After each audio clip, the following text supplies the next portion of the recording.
పాకిస్తాన్ వాళ్ళు ఎంతమంది ఉన్నారో వివరాలు తెలియజేయండి అనే కేంద్ర ఆదేశాల మేరకు హైదరాబాద్ పోలీసులు ఆ దిశగా పని మొదలు పెడితే తెలిసింది ఏంటంటే 208 మంది పాకిస్తాన్ పౌరులు కేవలం హైదరాబాద్లో ఉన్నట్టుగా తెలుస్తుంది. సో ఈ 208 మంది ఈ పాకిస్తాన్ దేశస్తులు అయితే అందులో 156 మంది లాంగ్ టర్మ్ వీసాల తోటి వచ్చారు ఇక్కడికి. 39 మంది మెడికల్ లేదంటే బిజినెస్ ఇతర కారణాల చేత ఆ వీసాలతో వచ్చారు. ఇకపోతే షార్ట్ టర్మ్ వీసాలతో వచ్చిన వాళ్ళు అయితే జస్ట్ ఒక 13 మంది ఉన్నారు.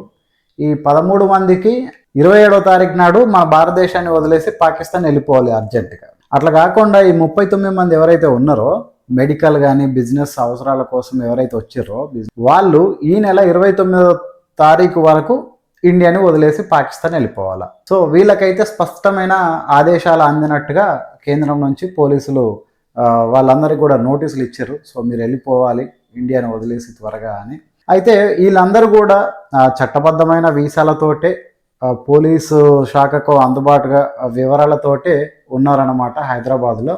సో ఎటువంటి ప్రాబ్లం లేదు వాళ్ళతోటి. వాళ్ళు 27 నాడు 29 నాడు వెళ్ళిపోతారు. అయితే ఎటొచ్చి ఇక్కడ 156 మంది లాంగ్ టర్మ్ వీసాల తోటి వచ్చారు ఇక్కడికి.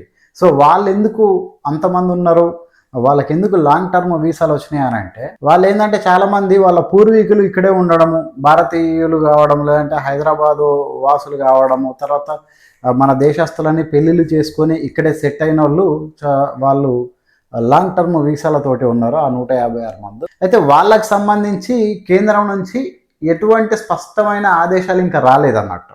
సో వాళ్ళ గురించి ఏం చేస్తారో తెలియదు కానీ ప్రస్తుతానికి సో మిగతా వాళ్ళకైతే నోటీసులు ఇవ్వడం జరిగింది. వాళ్ళు 29వ తారీఖు వరకు ఖాళీ చేసే అవకాశం ఉంది. బట్ తర్వాత చూడాలి మరి ఈ లాంగ్ టర్మ్ వీసాలతోటి ఉన్న వాళ్ళకు మరి ఏదైనా కేంద్రం నుంచి ఆదేశాలు వస్తాయా ఏంటి అనేది తెలిసింది. బట్ 208 మంది పాకిస్తాన్ పౌరులు మన హైదరాబాద్లో ఉన్నారు అనే వార్త మాత్రం చాలా షాకింగ్గా ఉంది. ఇంతమంది ఉంటారా అని.